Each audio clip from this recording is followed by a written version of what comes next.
Lochtness Brothers! So yeah, so this is, I think this is Senjin Village over here. Yeah. Keep going down this path.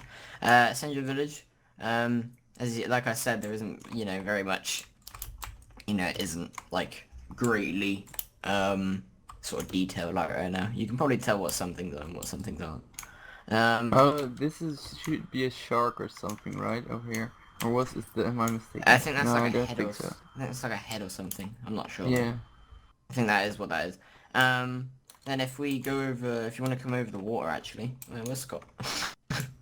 I wasn't there yet because I was starting my recording. Alright. But it's a good thing that I know where Senjin Village is. You can fly, by the way. Oh really?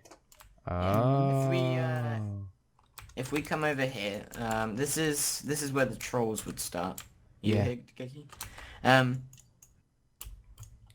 But yeah, this is where the trolls would start. This place actually looks quite nice, even without it being like textured and whatever. But yeah, hopefully, like I don't know if I mentioned this to you guys, but hopefully I'll add races. Probably not anytime soon, but hopefully sometime in the future. Because obviously, like, it's a bit different to add sort of races into classes and whatever.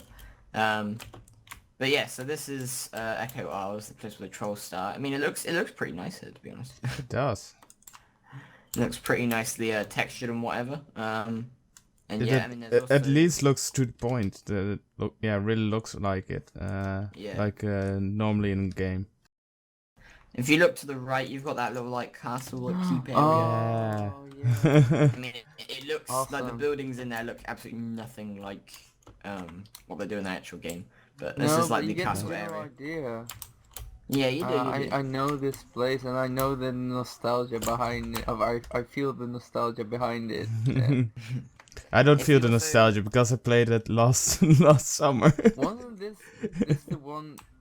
I think this was the one where I really had the first boss which was difficult to me back when I. Oh, the played, first so- Oh look, if you quest even go in boss. if you even go in this chest, it has Admiral's orders in it. Yeah, yeah. Oh yeah, Oh, Admiral's orders. Yeah, Oh, that's wow, the I one. like it.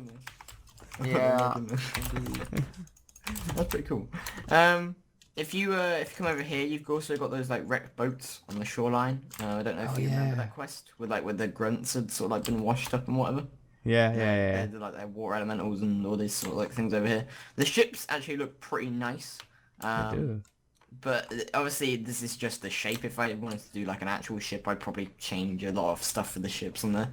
And of course, if you keep going this way, obviously you've got Razor Hill, which is like this sort of like main, I guess like the second like location, I guess you sort of stay at the quest hub. I'll just TP you guys here. I love this city with Siege of Orgrimmar. Yeah, the city when you go down the path looks a lot different. Yeah. But yeah, like I like this building here. This looks really like good. This one over here, this like massive like command sort of like center sort of thing. It's really nice It looks so good. For like a thing. Obviously there's this like little cave pit which when I first came along, this was like annoying to me because it was like if you go in here you can't actually get up. Like you can't actually like get up because of the 1-to-1 scale and it's like you can only stand like here. And but yeah, obviously I have to work on stuff like that. But also I have to get like people who build and whatever. Yeah, but do watch out for the zombies. They're normal zombies, they're not like the other zombies and whatever. This is the front gates of Orgrimmar. It's pretty bland because of like the blocks he uses before it, but it's pretty damn cool. Like the outside as well, it looks pretty nice. This really is massive. Yeah, Oh, wow. if you go over the top as well, or you can go through it if you want. Yeah, this is like the sort of like main part of it. I think this looks really nice for like what it is. Wow. Yeah, obviously if I went around it and started like putting all like detail and what in it, it'd look like 10 times better. Let's go to the auction house. That is actually a thing I'm gonna add, hopefully. But I think at the minute I'm gonna make it so players decide the economy. So like you guys can put in this item for how much ever you think of it, and then the item can sort of like get that known sort of like tracked for it, and whatever. But yeah, if you want to take a look around, I mean, by all means Wow. do. There is Yeah, a I've Zeppelin already been over doing here. that. There is a Zeppelin over here, if you want to see. Oh, really? Yeah, if you Oh, go like to wow. where the Oh, what's... like. I haven't... Yeah. To the Oh, yeah. are you in the Rage Fire thing, Digeki? Wow. That Zetlin's Yeah, so awesome. Yeah. Yeah, this is the instance place, Digeki, but it doesn't go very far because. Oh, Ragefire Chasm. Yeah, it doesn't go very far because obviously when you go through this like area, it's an instance by that point. So all the rest of it doesn't really correspond and whatever. So if oh my god, there's so many zombies everywhere. But like. Yeah, so like obviously like if I went across with this and I got a few of my friends, obviously, I mean you guys could help as well if you wanted to. We could like build, whatever, like go across it and just make it look better. I mean it already looks pretty good. I mean Yeah. the only thing that I possibly have to do is probably just like neaten it up and make it a bit less than Well- shape and more detail. Crossroads looks really nice. They got those like totem poles and they look really cool. And, like you can see it like Oh yeah, I'm right now. Yeah, at the crossroads. I mean, the orange wool kind of looks a bit ugly. Like when you look at it, Yeah. like it doesn't look very nice. Yeah. It looks okay-ish. It's okay-ish, but like, it's very like, say if someone comes along here and who's never played it like before, Oh, Yeah. Yeah. You know, The it'd turtle be a- pole is so cool. Oh. yeah, the unfortunately. temple is really. Yeah, but But yeah, for me, a little backstory. When I started playing, a friend of mine borrowed him, or Scott and me. He borrowed us his game to check Then it it out. does. I think that this was the biggest. We ended up here in that game file, and the thing that I will always remember is that first time when you see a bunch of level 60s or 50s and 60s running around Yeah. here and PvPing, Yeah. and you running in between them as being a level 13 or something, you know? Yeah. And this place was amazing, and it had so much of a experience factor with it. The whole Barrens and Crossroads in particular. I think that this is my favorite place in whole World of Warcraft. I mean, like it's kind of like Goldshire, but for the Horde. Yeah. You know, where, like Yeah. loads of people just hang out there and like, yeah, I mean, they still do it now. I don't know if people do it at the Crossroads nowadays. Not But, as much No, because they used the, to, yeah. it used to be like the main sort of point because it was quite close to like everything else. Yeah. Yeah. But like This was obviously it. when I was making this, I was thinking, should we have the Alliance side as well? Because obviously that generates more chunks, more quests, and it's easy to do. I mean, the first sort of like now that I know how to make the quests like properly work, it's very easy to do. But the only problem with doing, like I said, is just the RAM and like all that sort of thing. You know, that comes into play. And Yeah. also the fact of letting people PvP in the world was quite a difficult choice because it was like, do I let this happen or do I not? So for now, what I was going to do was I was going to make it so you could just become Alliance and do the Horde quests from now on because it would just be easier. And Alliance and Horde wouldn't matter at all which one you were.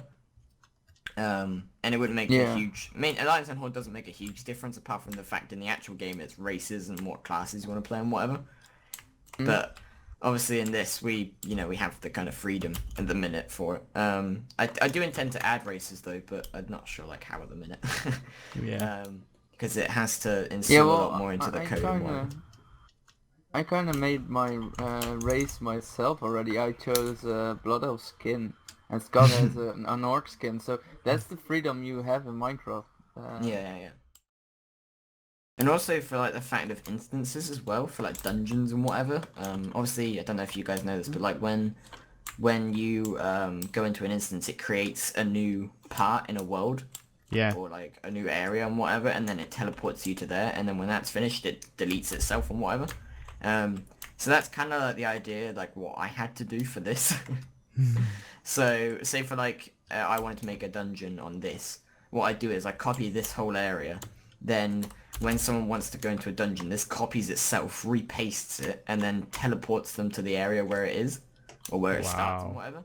and then they'd go in, and then you know all the mobs would be set out and whatever, and all that sort of thing. That would take an insane amount of time as well to do that. The first idea that I did have was that it'd be kind of like if you guys ever played on Minecraft. No. Well, basically, it's another like MMORPG kind of server, like WoW, but it's got its own story and it's got its own like whatever. And the idea behind like the way they do their dungeons is that one team can enter as a party, obviously, and they can do the dungeon, and then say like there's an hour reset on that dungeon resetting when they've completed it for everyone, so only one team of people can go in that dungeon at a time, which works. I mean, it's easier than creating like God knows how many of these and then deleting them, and then you know it's easier. Yeah. And it worked. I mean, you know, I don't think on Minecraft it was a very long reset. I think at most it was like half an hour, an hour. Like you don't have to wait long, and you know it was a simple system. I mean, I was thinking about doing that at first, but then I realized like, you know, the complications with it. It doesn't work fully as it should intend to work, like a normal dungeon system should. But nevertheless, it's a good system, and you know, I mean, Minecraft do it very well, and there's a lot of them as well. There's a lot of Minecraft dungeons, and they're quite hard as well, though. But yeah, I mean, they're pretty cool. I'm actually glad that that kind of instance is kind of there, because I never knew that. Right, okay, so this is Thunder Bluff. This is when you go up the elevator. Wow, the big totem pole. Wow. I do love this like pole. Yeah, it's pretty cool. Yeah. And then if you like go around the area, like the whole stack is just like sand and dirt. like the whole like cliff is just sand and dirt. You may also notice a thing as well. Have you ever seen in that like mine at the spawn where like the sand floats on the roof? Have you ever seen that? Like if I show it to you here. Oh wait, there's some sand. Oh no, this is sandstone. Ooh. This is a step up. Oh. Right, where are you guys? Over here. I'll show you this. I'm gonna tip you. Okay. Okay. Alright. So you see, so if I place all the sand down, and if I break this one, that one floats. Oh. So obviously this like, the guy who made this made that, so that you could make certain blocks static, as he calls it. So basically it makes it have no physics whatsoever, like any other block does. But yeah, it works pretty well. So like with some of the sand in that cave, it doesn't fall on you because of that purpose. It's quite weird how it works, because sometimes if you place down the block on a block on its own, it falls. But then if you place it if you give it underneath and then you break the blocks below that, they stay up. But then you know, it's weird. What the hell? Yeah, it works in a really good way, but it does work. But yeah, Thunder Bluff looks pretty cool. I like the bridges and all that. That looks really nice. And yeah, like the main totem. Oh, yeah, wow. the main totem looks really nice. I like the ground around Thunder Bluff as well, because like all the trees and you know the dirt paths. Yeah. And, you know, it's a really nice area for like mobs and whatever, for like all the prowlers and all that sort of stuff. Whoa! Yeah, Leap is crazy. Ah, sucks to be you.